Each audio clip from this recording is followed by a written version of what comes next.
Hi, I'm Jacob with National Fleet Products, and today we're going to be installing a loading ramp from WM Systems in a Ford Transit. This happens to be the high roof Ford Transit. It is a 350 HD with the all-wheel drive, and what that's going to mean is this happens to be the extended wheelbase version with the dual rear wheels. Now the installation that we're going to be doing today does have a few variations from the other installs, meaning a single rear wheel or the regular 148 wheelbase. This video will work for any of those Ford Transit combinations, and we'll go through the little variations as we reach them in the video and show you what those differences might be. But for all intents and purposes, this is going to be great for any Ford Transit install. So without any further ado, let's get started.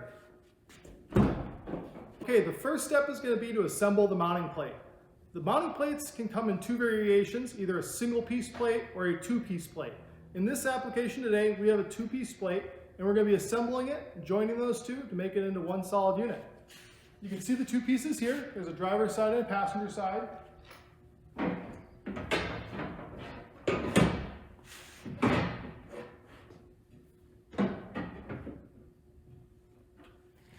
Now once you have those lined up and in place, you're going to take the small screws with a 3/16 Allen and simply screw these in.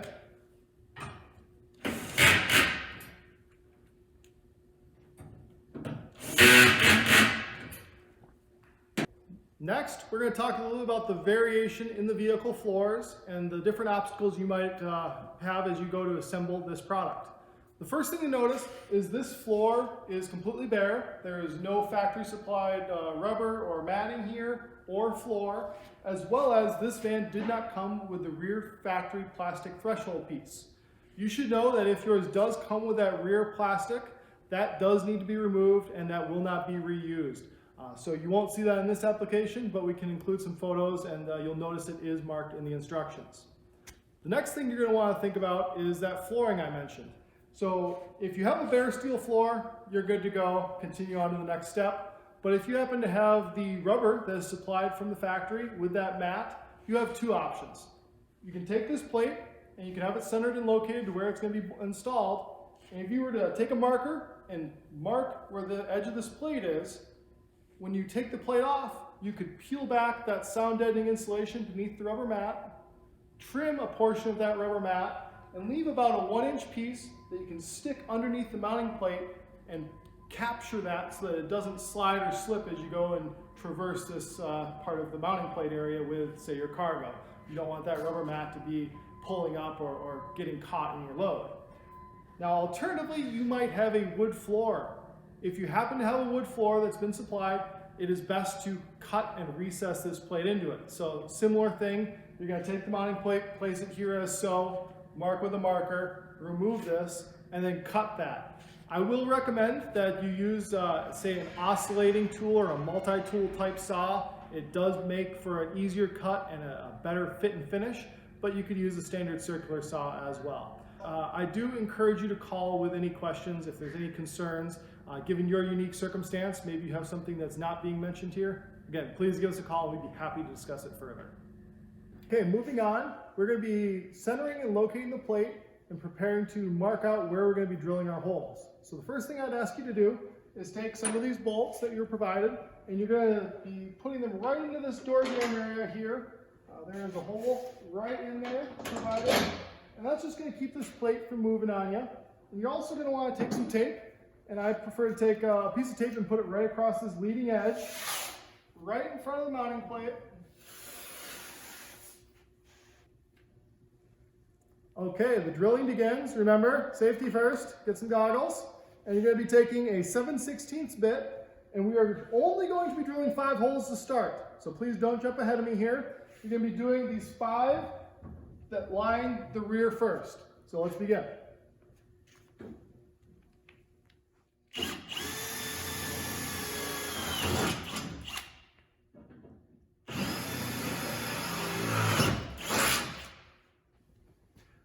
Okay, this is going to be the first thing that's going to be a variation, and I'd like you to notice there's going to be 9 holes here on the driver's side.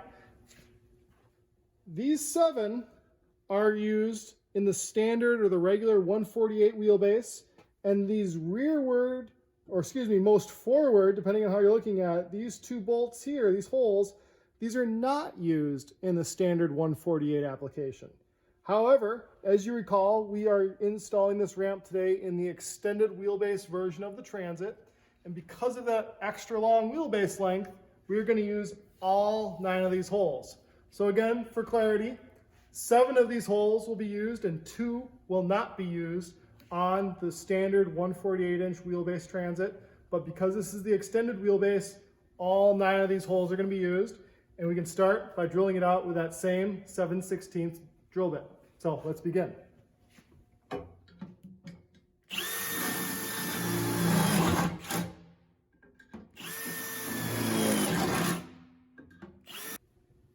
Okay, now that we have our preliminary holes drilled, it's a good time to take a vacuum and get some of these metal shavings cleaned up so they're not scraping the paint on the bottom of this van's floor.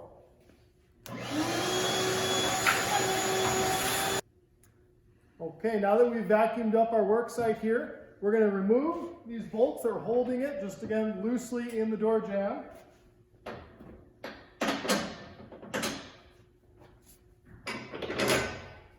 You're going to take this plate, move it forward.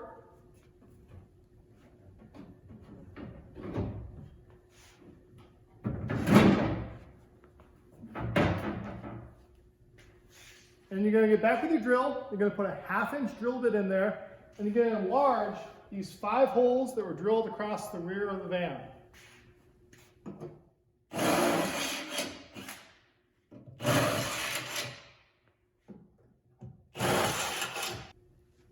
Okay, now we're focusing again on the driver's side portion with those 9 holes. Now, the bit size, the 7/16 that we drilled originally, that is the size for these bolts, and these would fit in here, of course, but it's going to be a little tight on the tolerance side. So we recommend that you increase those hole sizes and give yourself a little bit of room for play in there. I'm going to use a step bit today. They're a little nicer to work with sometimes, but we're going to be shooting for a 5/8 inch hole.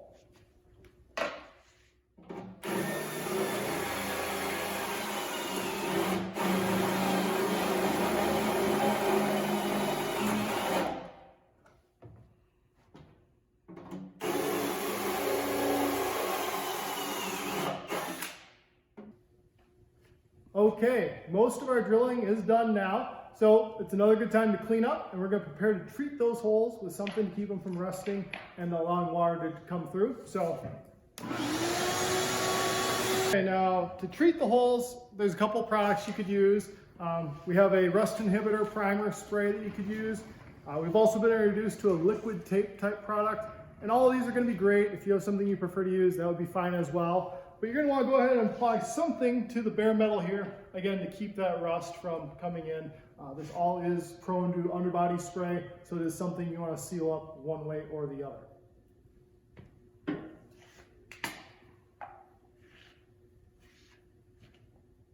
Okay, our next step is going to be to put what would be called plus nuts, rivet nuts, or nut inserts.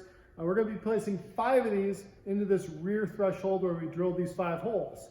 And there's 2 options for this. Essentially, you can use air power, or you could use something such as an impact tool. I'm going to show you how to do both today. If we're going to do air, it's very simple. You're going to take the round fitting and screw it onto your plus nut gun. And this is, again, air powered. Make sure it screws on easily and all the way. And then you're simply going to take that, put it into your hole.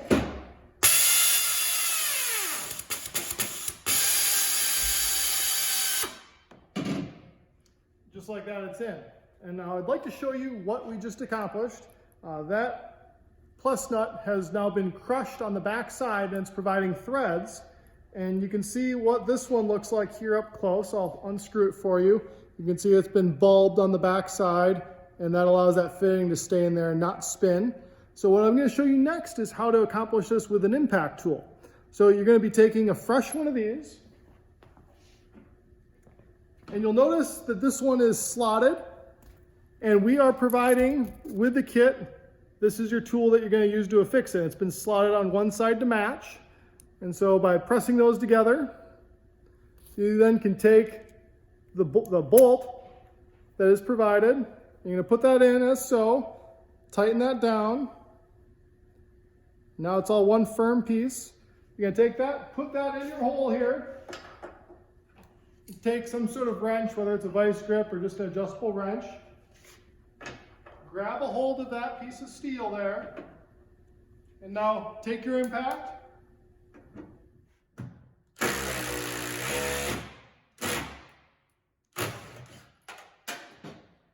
And just like that, it's permanent. Continue on with the others until you have all 5 done.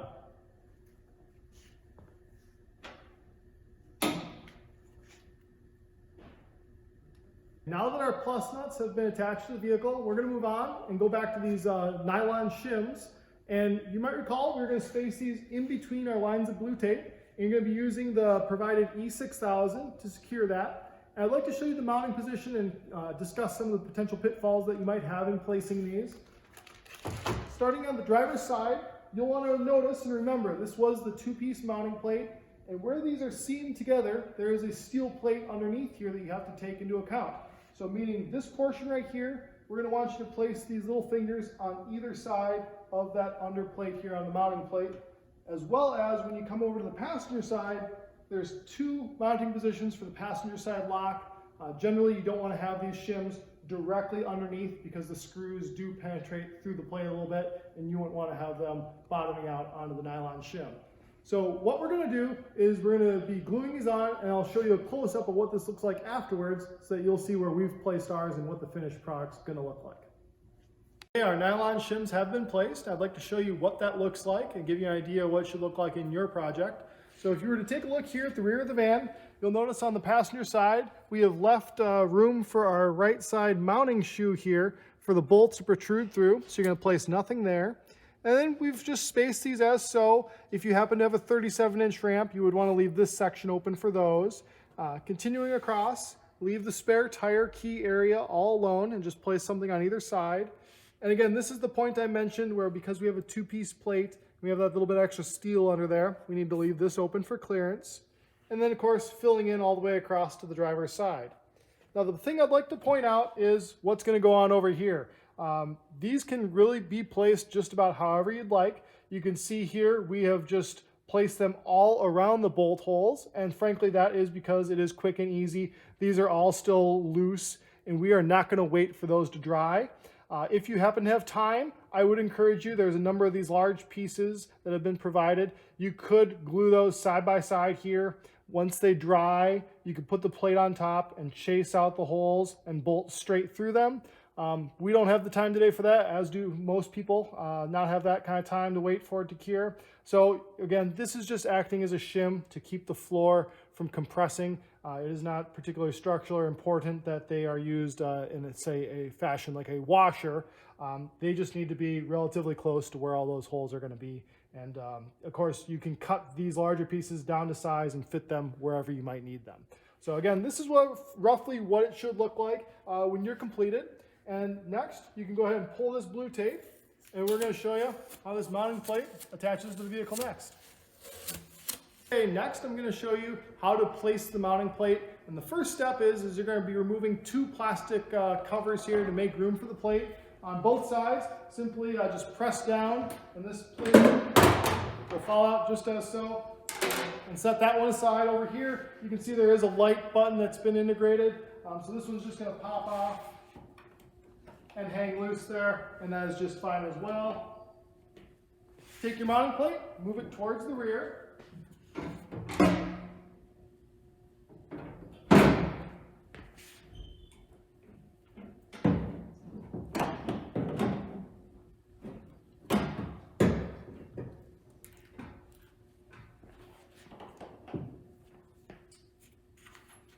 Now that the plate is in position, you're going to take those countersunk screws and we're going to be putting the 5 in that attach to those plus nuts that we put in earlier.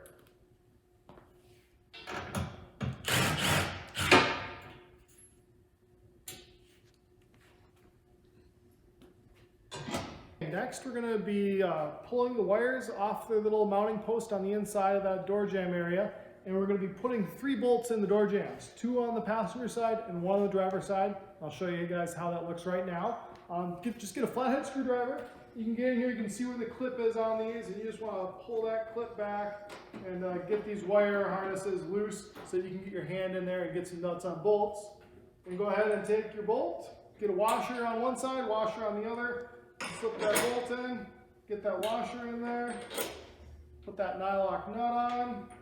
And again, you're going to be looking to only get these finger tight. And that nylock actually on the nuts only going to let you put on so far.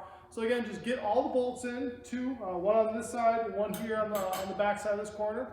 And then over here, there's just going to be one up here. Get those in, get the nut on them, and that's all for this step.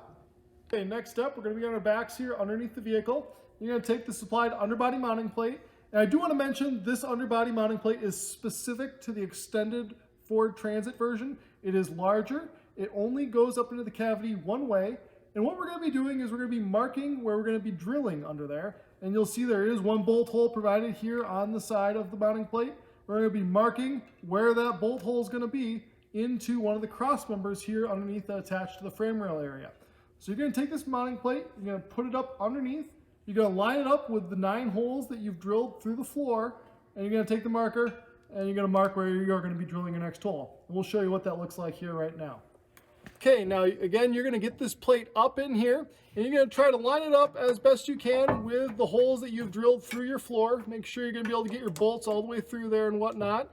And I will take a moment to mention that some of this body filling foam that is sprayed under here by Ford, that can push your plate around a little bit. So be sure to take note that that might be in your way. Maybe you need to cut some of that foam out. And I do also want to mention this plate's heavy. There is a tendency for it to drop. It will break your nose, break your chin, jaw, and teeth. And you could certainly have a little medical emergency under here. So be careful not to let this plate go. It will leave a shiner on your face. So take your Sharpie marker, get that in there where you think, and go ahead and mark where your hole is going to be drilled. Now we're ready to drill our hole into this cross member that provides us the support. And we're going to be using a step bit. Get it in, get it placed, and start drilling.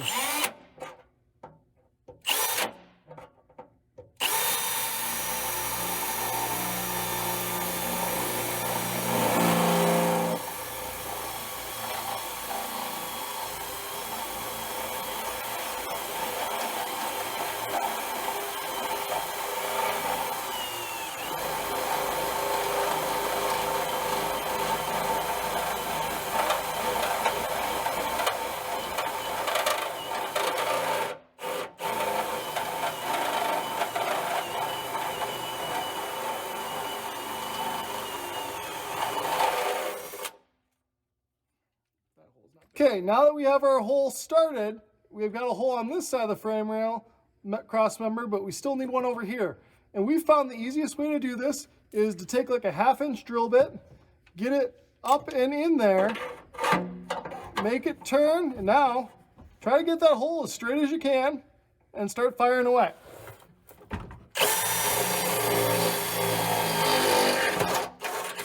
Okay, we have our hole through the front side of this cross member here, and we're going to enlarge it now with our step bit again and get that hole a little larger, make it easier to get the bolt in.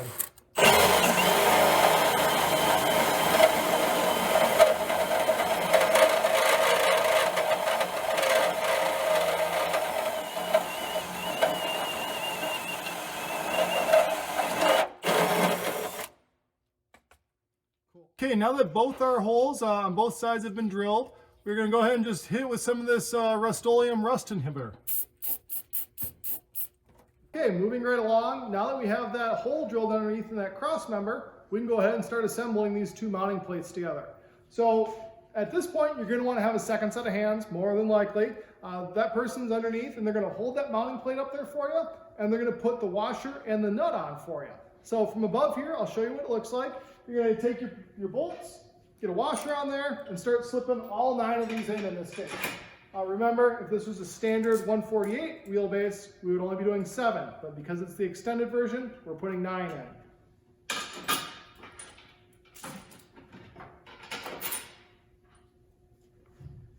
You're going to want to go ahead and put a hand on these and keep these bolts from spinning so that your partner has an easier time getting those nuts on there. And to tighten these, we're going to be using a 5/8 inch socket. or wrench. So I've got a 5/8 here already, and my guy underneath has got a 5/8 wrench, and that's going to allow us to tighten all these up. Go ahead and tighten these down, and these just need to be tight, not over tight. Because we put the shims in, you are not at risk of crushing the floor, but this is not something where you want to be stretching the bolts or anything by accident. So tight, but not too tight. All right, at this point, we have our 9 bolts tight through the floor to that underbody plate. And we're going to go back to these ones in the door jamb here, our 1 on the driver's side and the 2 on the passenger side. And using those same 5/8 size wrench or sockets, we're going to go ahead and tighten those up as well.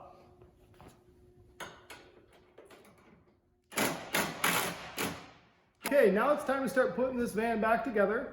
We're going to want to take these wire harnesses that were over here and simply re-clip them back onto their factory clips so that they're not rattling as the customer's driving down the road. And we're going to reassemble these plastic trim pieces that were covering them up. And you will notice that if you put them back on the same way that they came, they are not going to fit. They're going to be hitting our mounting plate that we've just installed. Because this plate doesn't do anything, it can actually be flipped upside down. And I'll show you what that looks like here. If you put it in such as this way, you'll notice it's not going to fit, it's bowing. But if you simply give it a 180, hook it, fits in there just like it was supposed to be that way from the beginning. But on the driver's side, we have this door switch that doesn't flip nearly as easily. And so if you were to take just a simple knife and start whittling away, I've already started on this one, but if you were to just trim a little bit of plastic off the bottom of this plate here, it gives us the space that we need to put it back onto the side of the van just like it came off. So again, take your wire harness, hook this light back up, make sure it clips and clicks. Hook it on there, and that's great fit and finish. Looks ideal. At this point, we're back underneath the vehicle, and we've put our horizontal bolt here that travels through this cross member and provides some of that support. And you're going to be taking 3/4 inch wrenches and sockets, get that on there, and tighten this up. We're going to begin assembling parts of this loading ramp system. And what you're going to want to be doing is looking for a bag smaller like this, and the passenger side lock, which looks like this. And I'll show you what this looks like here. We're going to want to open this up.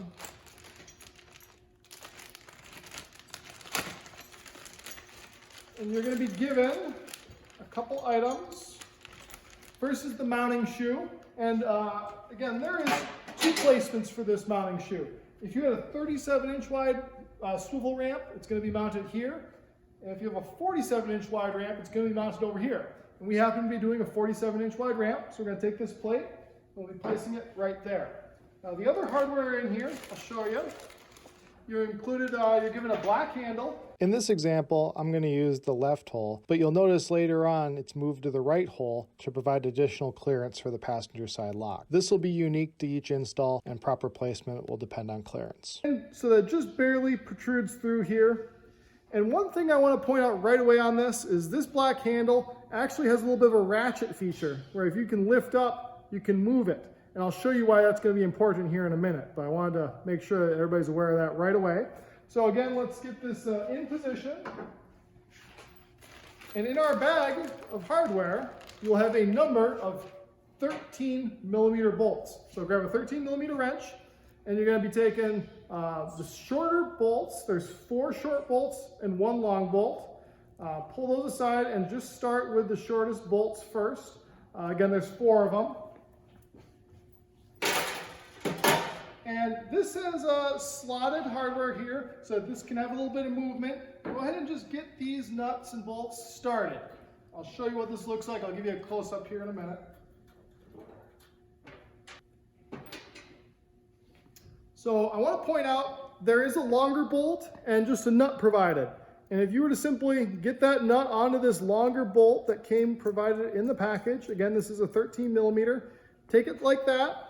You're going to come over here and you're going to screw it in from the side. It goes horizontally, and this will act as a limit a little bit later. I'll show you how it's going to act. That'll be part of our final adjustments. But if you just want to get that in there, again, you're going to notice I've got a bolt here, here, and here. Now there is threads and a hole provided in the back. It's quite hard to get to.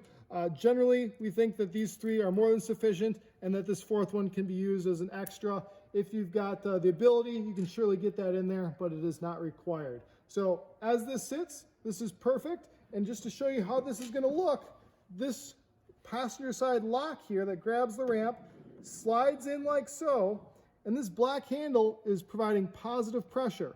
And you'll notice we run out of space, so we can actually lift up, turn the handle back, and keep screwing it down until we get our positive pressure.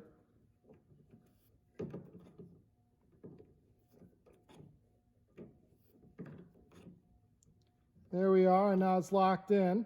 And I'll show you this again later, but I like to keep this handle turned and stored toward the back so we know if it's moving around.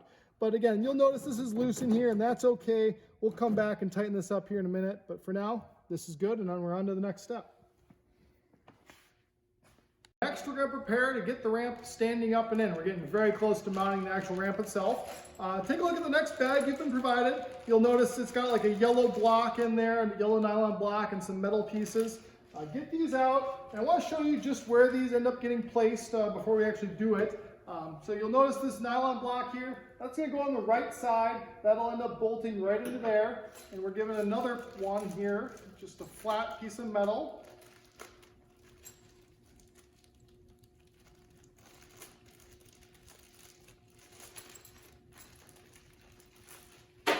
And this one's going to go on as well, and we'll show you in a close-up, but one thing I just want to point out is that this only goes in one direction, and it needs to come on here and have a little bit of overlap to this side, because when the ramp eventually sits in here, this is going to be going down and trapping the foot of the ramp into the channel.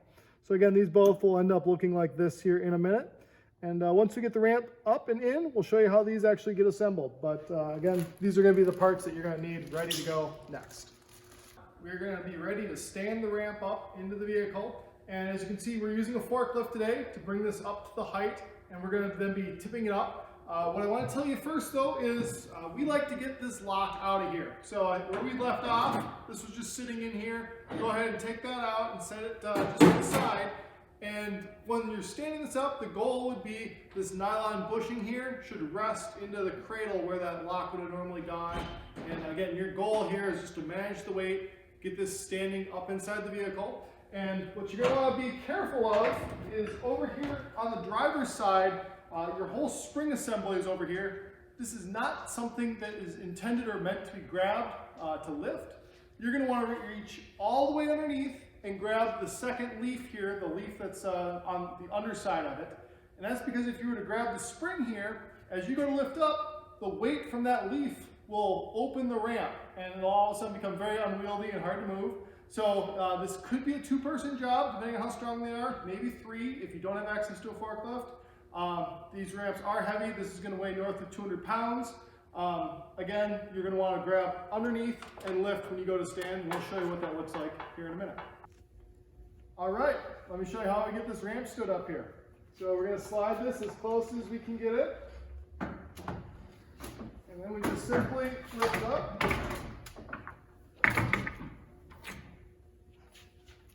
And we're going to pull this ramp back, making sure that it stays here in the channel. And now this ramp is standing. It's going to stand and manage itself pretty well. And we're going to go ahead and get these finger plates, and we already had them to the correct orientation so that they overlap that foot that's in the channel just a little bit. Get these on, and then you have a number of these short screws. Start getting those finger tight in there.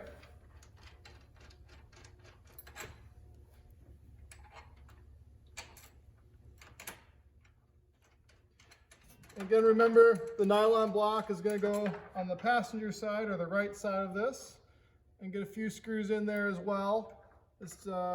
There is correct placement on these. We're going to cover that in a minute. Right now, you just want to get these in here so that the ramp doesn't fall out on you as you try to make the adjustments.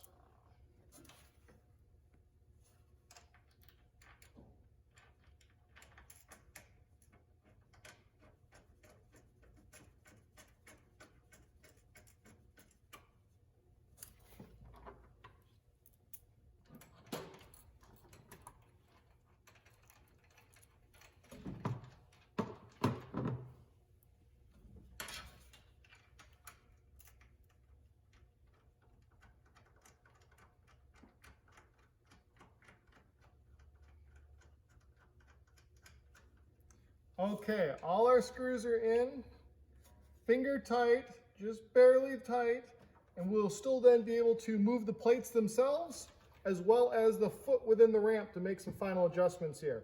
But this is what you're looking for, and that will keep the ramp from falling out of the vehicle onto you as you go on to make the next step. Okay. All right, moving on, you can see the ramp is stood up in the back of the vehicle, and we're going to return to the adjusting this mounting foot here. And this is, again, sitting in a channel, and you have plenty of room against the rear doors here. So what we like to do is flush the mounting foot up here with the channel, and on this mounting plate here, make that all flush as well. And what you're going to start with is just tightening these down, but you'll notice this plate is at an angle here and the ramp's all sitting a little crooked. So you're going to need your partner on the passenger side of the vehicle to lift that side of the ramp up to make the driver's side a little more square so that those bolts aren't trying to overcompensate.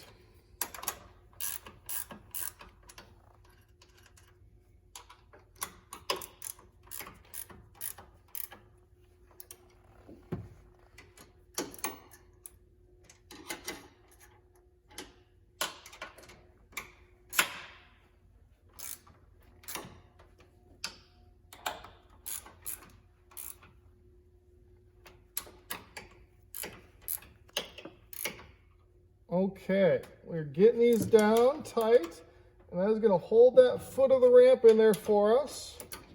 You'll notice Bobby here is let go on the passenger side, and the ramp is floating and holding itself. And what I want to point out and notice here right away again is this plate has now been tightened. You'll see it still sits at a bit of an angle. And that is by design, that is intended to provide positive pressure down onto the foot. So we're going to show you next that now that the ramp is secured on this side, we have to tighten the windstop side. So you're going to be swiveling the ramp exterior out of the vehicle. And now come on inside with me. And you'll notice this spine here on the back of the ramp needs to clear the windstop. This has some play here, and you can imagine if you were uptight here, the ramp would not be able to swivel closed. So this does provide adjustment, and you'll notice this here is your limit. So when the ramp continues to swivel out, it's going to hit there, and that will stop it from hitting the exterior door of the vehicle, the exterior bodywork, and causing damage. So what we like to do is adjust it just like so here, and tighten it down with just one of these bolts. And now we're going to go ahead and swivel the ramp all the way open and check for some clearance here and make sure we don't hit anything. You can see there's our stop, and the ramp indeed does not hit the body anywhere, does not hit the door. And we actually have a little bit of room here maybe to potentially back this off. And you could say, for example, we're going to flush this one up as well. And go ahead and tighten all these down.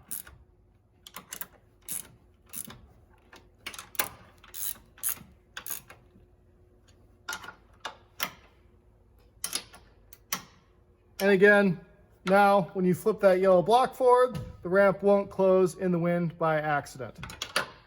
Otherwise, it sits back like that out of the way. Okay, next step is going to be to tighten down this passenger side lock. And so you're going to want to get this lock positioned, and you'll notice it does have quite a bit of travel here, and I like to set this lock as far to the rear of the vehicle as possible. And what that really means is where these welds are here, you can only get your crescent wrench on so far to allow it to turn. So push it back as far as you possibly can, and again, just tighten these down into place. There's plenty of room here to keep this ramp from the back of the rear door and the glass, so it won't impede regardless of where you end up setting this. The goal is just to try to keep the ramp as square as possible across the back of the van so that it deploys square.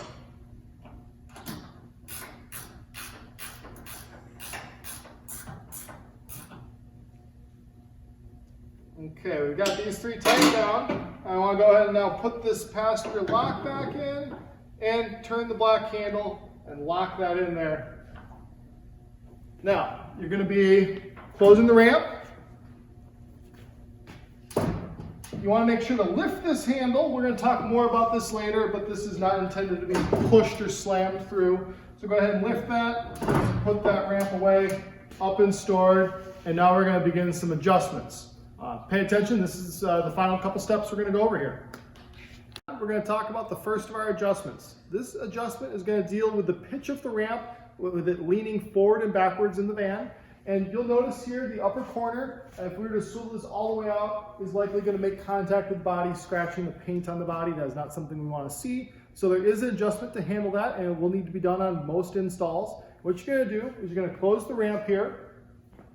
Again, you're going to remember to lift this lever on the lock, slide the ramp in, and the first thing you're going to have to do is deploy the ramp. So I'm going to show you how to do that. There is a locking lever over here on the passenger side that simply flips forward and back to release the ramp. I'm going to show you a little bit later about how that works, but you should know that if this lever is sticking, simply take your hand, apply positive pressure to the leaves, and then flip back on the lock, and that will release it.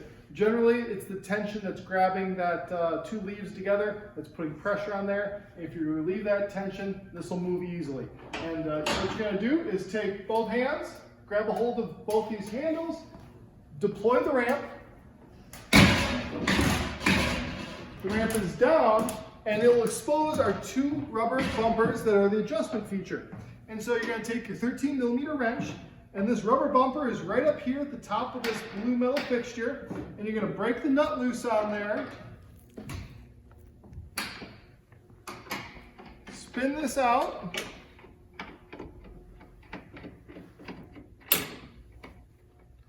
And you're going to take one of those nuts off. Go ahead and screw this rubber bumper right back in. We're going to take that nut, we're going to throw it on the back side. And I'm going to show you, for example, the most adjustment this has if you were to screw this all the way in. And then we're going to throw this nut on the back.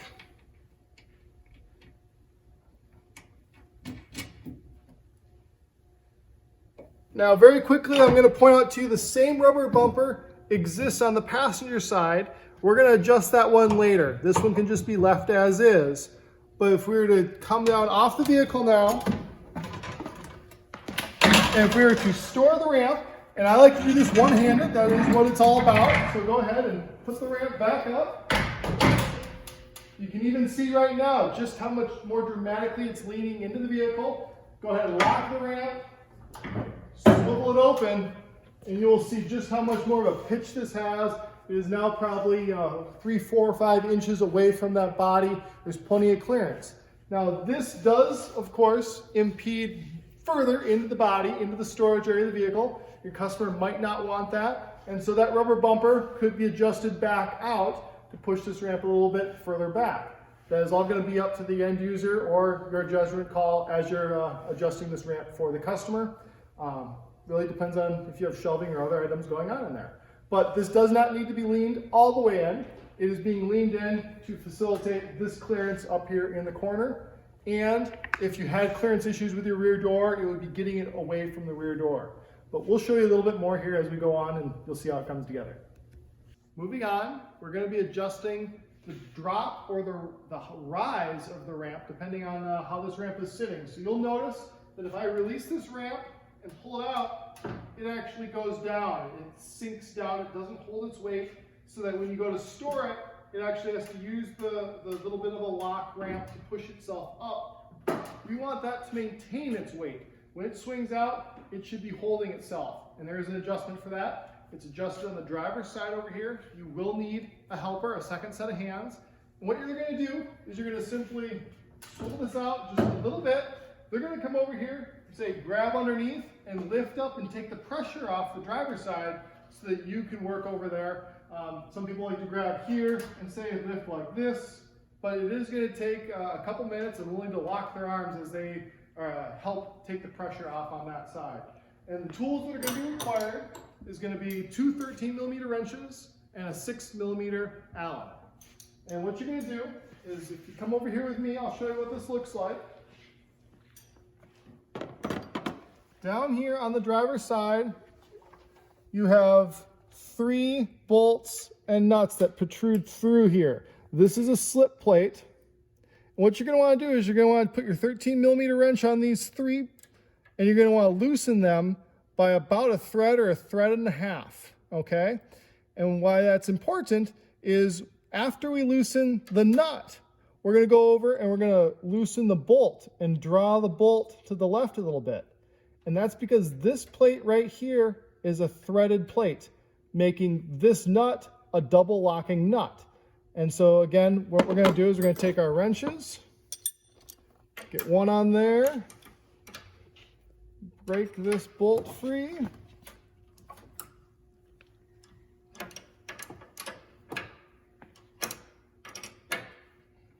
Okay, we've got the nut backed off about a thread. Now we're going to come over to the bolt head side, loosen that, and you can see that it's going to be turning that nut a little bit. Now that is loose. We're going to go ahead and do the others in the same fashion here. We're going to loosen that nut. And now we're going to back that bolt out just a little bit. Doesn't take much to relieve the pressure on this slip plate. And then the back one is always a little tricky.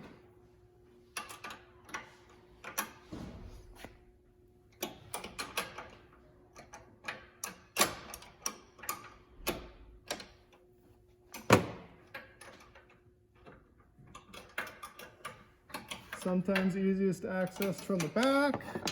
Now we're just going to pull this head back a little bit here.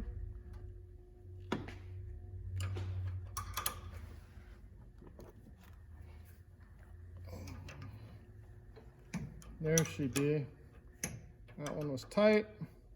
Okay, now these three are loose. We're having Bobby on the passenger side. He's lifting and again, keeping the pressure off of there. We're going to take our 6 millimeter Allen and our 13 millimeter wrench, and there is a vertical bolt here that you'll be able to see. And you're going to be putting that Allen in there.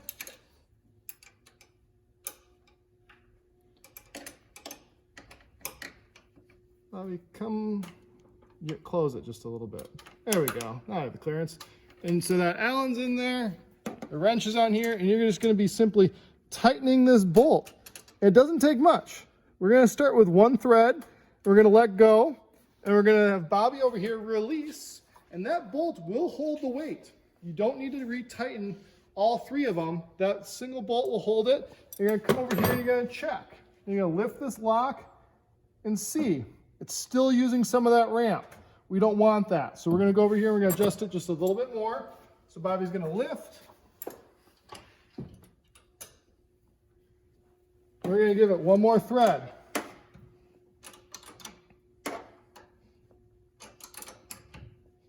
We're going to let go. We're going to move back over.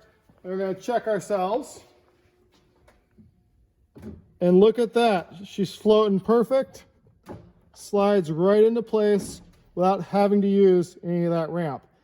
So come back over to the driver's side and go ahead, take the bolt head side, tighten that in, force that bolt in through this thread here, remember, and then come back over to the passenger side, the nut side here, go ahead and tighten that nut up onto that bolt.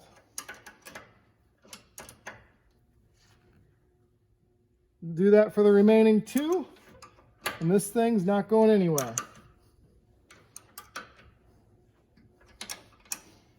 Okay, moving on, we're going to be adjusting this locking lever here. And you might remember I talked a little about taking the pressure off it by applying your hand, and I want to expand on that and the two things that this accomplishes. First one is it actuates a moving finger in between the two leaves of the ramp that draw the leaves closed, keep them from separating, and keeps them from rattling going down the road. That is automatic, doesn't require any adjustments at all, but what it also accomplishes is back here on the back of the ramp, you can see that J-hook that moves. That J-hook is a limit, and it keeps the ramp from leaning any further to the rear of the vehicle than it is adjusted. And I'll show you what it looks like afterwards, but first we're going to adjust it up here. And you'll notice there is a bit of a gap beneath this blue stud that's sticking out here on the side. We want to adjust this so that the J-hook moves further up and just barely comes up to the stud. You don't want it to make contact. You just need to close this gap up. And you're going to do that with two 17mm wrenches. You're going to want to break these loose. We already broke them loose for you, and we're going to adjust these down. And you can see that allows us to bring the J-hook up and get just below it so that it still has freedom to move. We don't want it to catch here. Again, it's just a limit. Tighten these up, tighten that up, tighten it just a little too far, move it down. And that looks pretty great. So we're going to go ahead and tighten those on. And you'll want to be careful to apply even pressure to your wrenches. And you'll notice that that J-hook has a tendency to want to spin a little bit in there. Keep a close eye to make sure it's not moving on you. And that way it still has freedom to move. Go ahead, lock that down now that you know it indeed does have that clearance.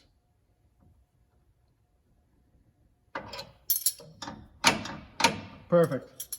Okay, we're back here looking at this J-hook again. I wanted to just provide a little more commentary on what it does and how it interacts with this rubber bumper. You'll see the rubber bumper is behind that J-hook that we've just adjusted.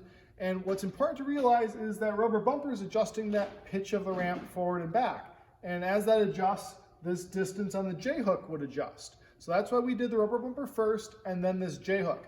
If you're finding out after the fact that this ramp is leaning too far one direction or the other, you will need to come back here and adjust this threaded J-hook to make them both even out and adjusted properly. So keep that in mind as things come up here in your final adjustments. Moving on, one of our last adjustments is going to be over here at that passenger side lock again, and we're going to be adjusting one of the limits. And what I want you to do is I want you to loosen this black handle so that this lock is free to move, free to travel. And what we're going to do is we're going to close the ramp. And what I want you to do is to look at where this lock is grabbing that nylon bushing. And you want to even that out so that it grabs it really nicely all the way across. And you can see here that there would have been excess travel. This lock could have been pushed all the way over one direction or the other. We want that to be in the same place every single time. So we're going to get that adjusted to grab this bushing nice. You're going to come over here and you're going to screw this bolt in a little bit. And wait for that to make contact inside here with the foot. You can see we just did. I'll show it one more time because it pushes it just that much right there. Go ahead and spin that over and lock that guy in place. Take a 13mm wrench, make that permanent. And now, every time you swing the ramp out, and every time you take the lock out, it'll be perfectly placed when you go to put it back in. So now you're going to take this black handle, and again, we're going to be ratcheting it. Let me show you this again. We'll review it here. This black handle has a bit of a ratchet feature to it. You're going to lift up, and you can hold down here on the bottom to spin it. But then once you get a little closer, you can ratchet it as so.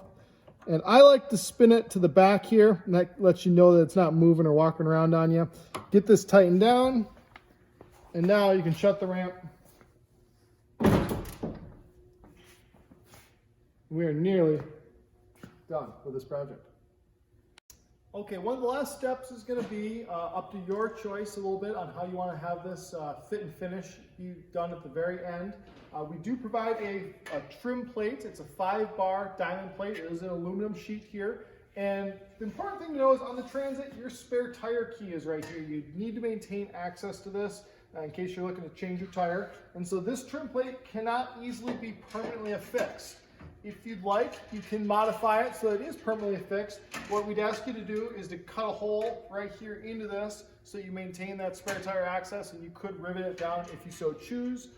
In your factory kit that we provided, we're including a little bit of Velcro. This holds surprisingly well. You're going to double these up, place them on here, continue on as such, and go ahead and place that trim plate down. Now, a couple things to keep in mind. Because we don't have any flooring here, this is purely cosmetic. In fact, a lot of people choose not to install this at all, just to maintain a lower height as they're rolling across onto this surface. If you happen to have had a wood floor here, and maybe the cut wasn't so great, or you'd like to have a little bit of a transition panel, you could take this plate and push it forward just a little. exposing a little bit of the regular mounting plate here. But the thing that's important to keep in mind is you don't want to have it too far forward, like so, because when you go to deploy the ramp, when this ramp closes, I'll show you real quick, it comes down. Notice this flap here and where this ends up making contact. Depending on where you've placed your plate, this might have been too close to the flap. Maybe it would be right here, and it would cause it, as you see right now, if that plate was right there, it would cause that flap to catch. You don't want that to happen. That's not going to move. It'll cause some binding and buckling. So be wary of where you're going to place that and try to feather it here using that flap so it's only just far enough forward. That flap will land right on top and go over it. Very good. So again, take the rest of the Velcro and apply it where you'd like to see this trim plate put. Okay, one of the very last steps. We're inside the van, we're behind the ramp. You can see we've closed the door behind us, both doors, and you were given these rubber bumpers with some adhesive on them. What we're going to do is we're going to take that adhesive tape off the back, and these are going to go onto the door. It's in a backup kind of safety device, meaning if you'd forgotten to have turned that lock on the J-hook and stored the ramp and locked it in its upright position, it would be back here loose and bouncing around. And so these bumpers simply go right on the door where you think that the ramp is going to make contact if that were to happen.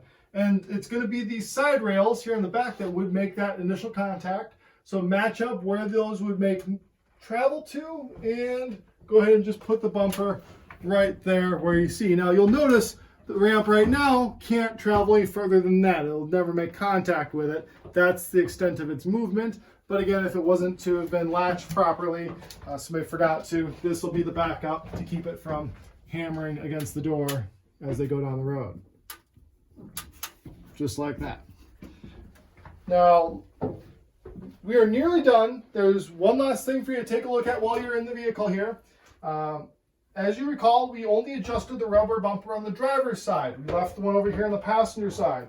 This is the best time to take a look at it and notice what it's doing. We notice here it is making good contact, and that is what's keeping the ramp from moving any further into the rear of the vehicle. If there was a gap here, for example, if I could push this forward and get this through, you know, you would want to thread this stud out so that it makes contact. But because we've already adjusted it, we know that it's back here, that's where it should be, and it's matched with the driver's side, everything's good to go. Okay, we're nearly at the end here. I'm going to show you a once-over on how this product operates, as well as some of the optional adjustments that help it work better for some customers. So to deploy the ramp, again, what we're going to do is come over here and flip this handle forward, or forward to the rear towards us, and that releases the ramp. And again, if this handle happens to be frozen, maybe you're on a hill or something, for example, and it's applying some pressure, these two leaves here, you need to release the pressure by placing your hand on there, pull that handle towards you, come over here with both hands, grab the handles, and deploy the ramp. Now, I like to get it right to about here. You can, of course, lay it out if you'd like, but this is a good movement. This is ergonomic. Put it right there. This does come standard with wheels on the end, and it's very easy to then deploy flat. Now, a couple things that you're going to notice right away is that this ramp does not deploy flat initially. Now, if you were to put some weight on the ramp, this seam will come together. That seam there will always make good contact, but this one has a tendency to float. That is by design. That is because this ramp has two springs on it with a lot of pressure to overcome the weight. Again, when weight is placed on the ramp, they come together, and there is no visual concern there, but some folks do call that out, and again, that is by design. Another thing I'd like to point out is the end flaps on this ramp. They're flexible, and there's a spring plate, a piece of spring steel underneath, and this is something that can be adjusted. It's something you can leave up to the customer, but I'd like to show you right now while we have it down. Right now it is making good contact with the ground. That may or may not be something you want. Maybe the customer is deploying onto a Class 5 gravel driveway or something, and this flap would be catching the rocks as it goes down. You can take that ramp, you can grab it here, pull over center, and now you'll notice it floats. There's a lot of movement there, and you'll notice when you store the ramp, again, I like to do this one-handed.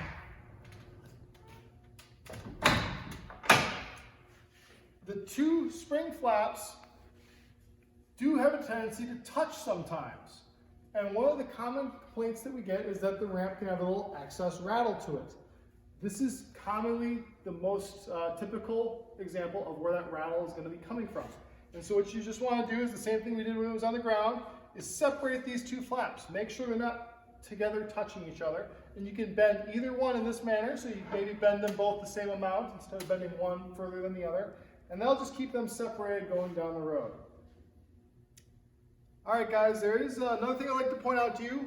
We ship this with a pin supplied on one of the handles. So this ships with every ramp.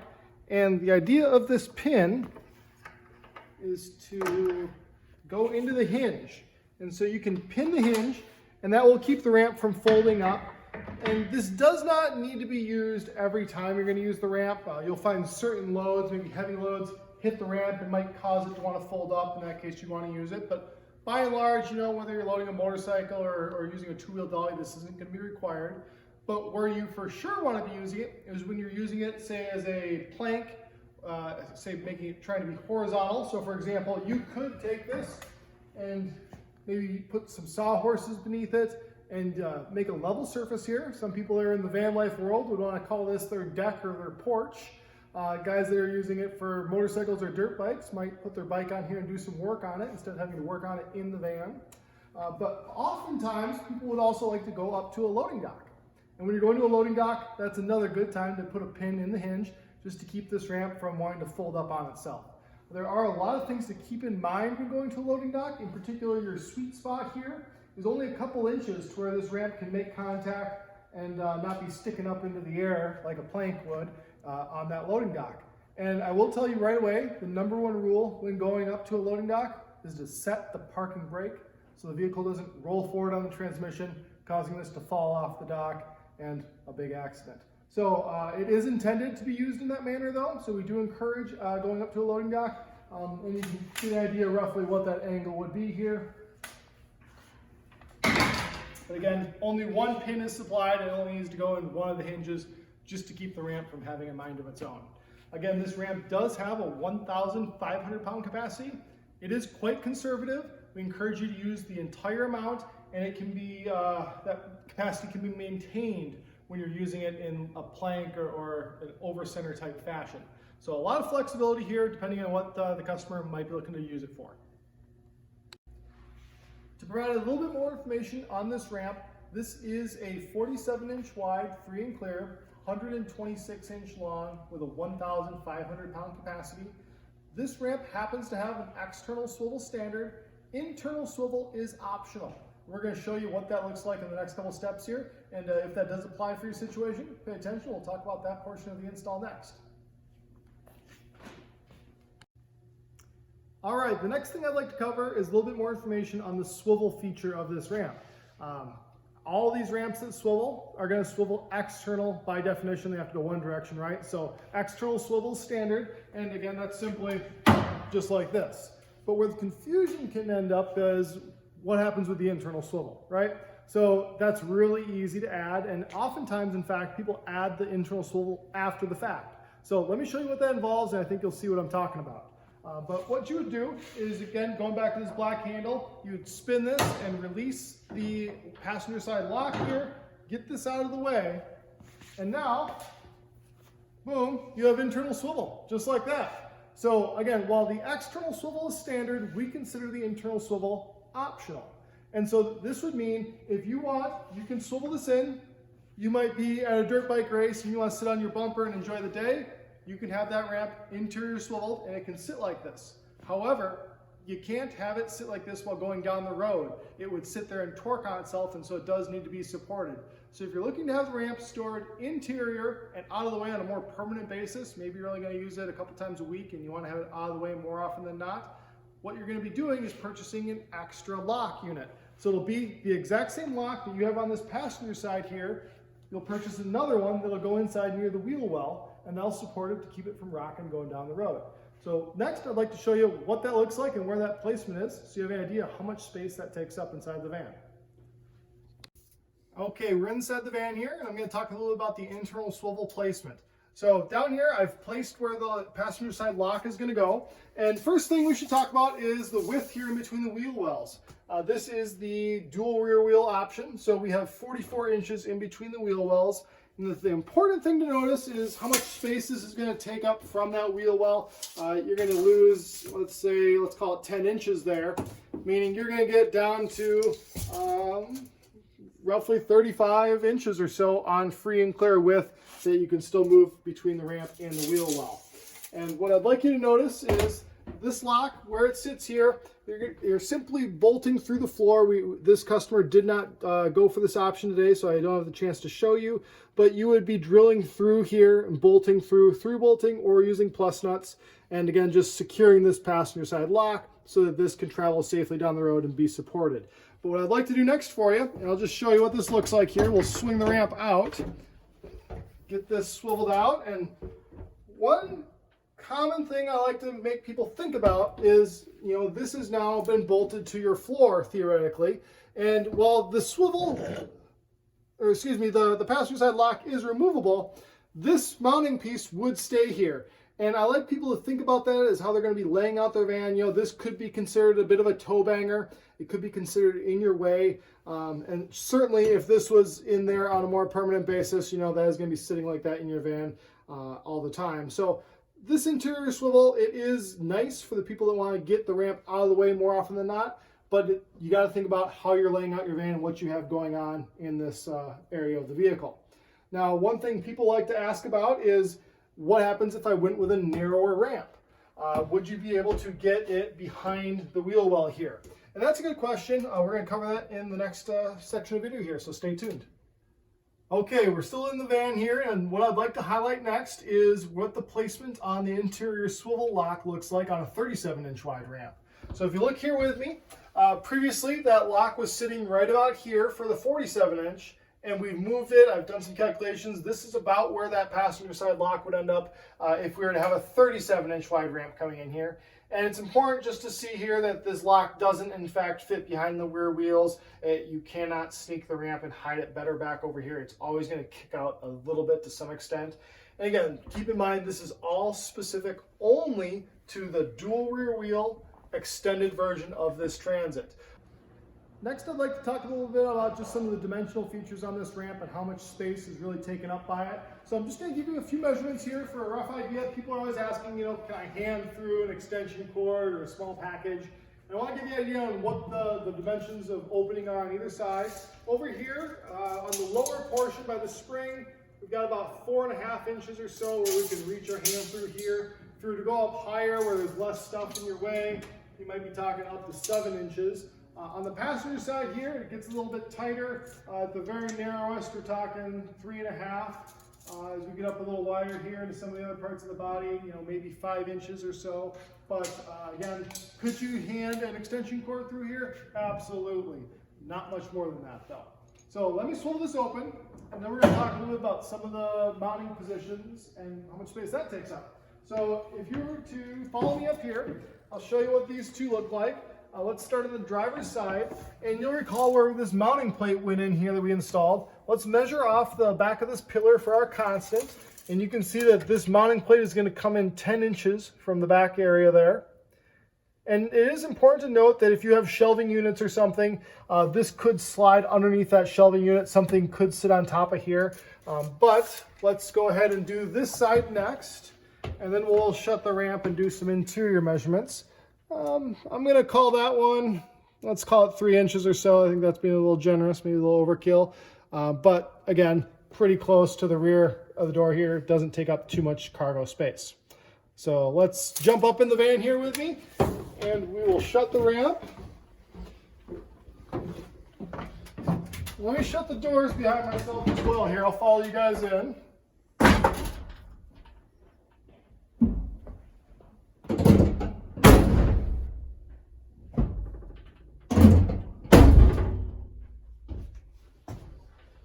And a common thing people are asking often is, how far does this ramp protrude into the vehicle?